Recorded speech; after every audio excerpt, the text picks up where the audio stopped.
Jangan sampai ya kita terlena gitu ya. Udahlah, anak yang penting ngaji yang temanya mudah-mudah. Kita jangan sampai memiliki mindset seperti itu. Kenapa?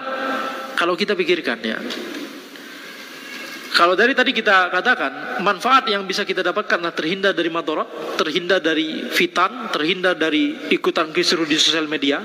Maslahat yang bisa kita ambil, kalau itu madarat ya, terhindar dari madarat. Tapi kalau kita mau bicara maslahat yang bisa kita ambil, kalau kita belajar ilmu secara terstruktur dan bertahap adalah bisa jadi melalui perantaraan kita yang sudah ngaji kitab selama ini, anak kita, cucu kita nanti akan juga ketularan juga. Pasti insya Allah. Kalau orang tuanya berilmu, ilmunya kokoh, nanti anak dan cucunya insya Allah nanti akan juga yakni memiliki dampak positif dari orang tuanya atau dari kakeknya. Ketika ilmu kita lebih kokoh, kita juga akan lebih mudah untuk berdakwah.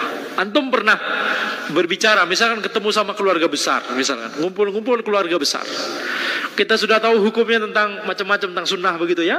Kemudian keluarga besar antum misalkan ada yang mencela atau misalkan ada yang mendebat misalkan begitu ya. Kalau ilmu kita kokoh, kita lebih mudah untuk mendakwahkan ilmu tersebut, lebih enak. Kita lebih kokoh ketika daripada kalau kita tahu itu benar tapi kita nggak bisa menjelaskan.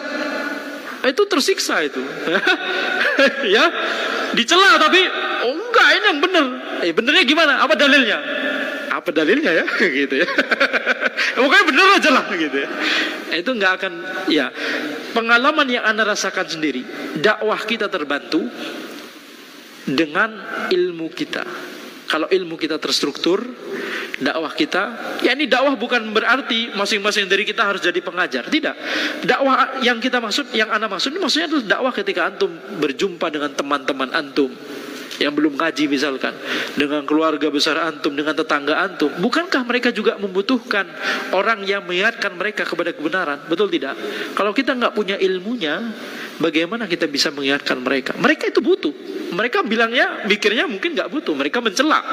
Tapi sebenarnya mereka itu butuh. Tanggung jawab kita untuk menjelaskan kepada mereka. Kasihan, betul tidak? Kita sudah tahu ini adalah jalan kebenaran. Ini sudah tahu ini sunnah Nabi Muhammad SAW. Ini sudah tahu ini syariat Allah. Tapi teman kita belum tahu. Sebenarnya dia butuh. Itulah yang disebut oleh para ulama lisanul hal. Secara lisanul hal dia butuh. Walaupun secara lisanul qaul dia tidak mengucapkannya.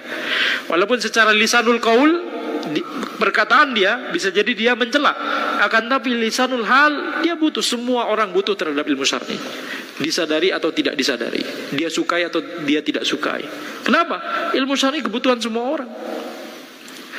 Orang yang merasa tidak butuh di dunia, nanti dia akan baru merasakan kebutuhannya nanti di akhirat, setelah semuanya terlambat begitu ya. Misalkan orang kafir, kan semuanya menyesal nanti di akhirat, betul?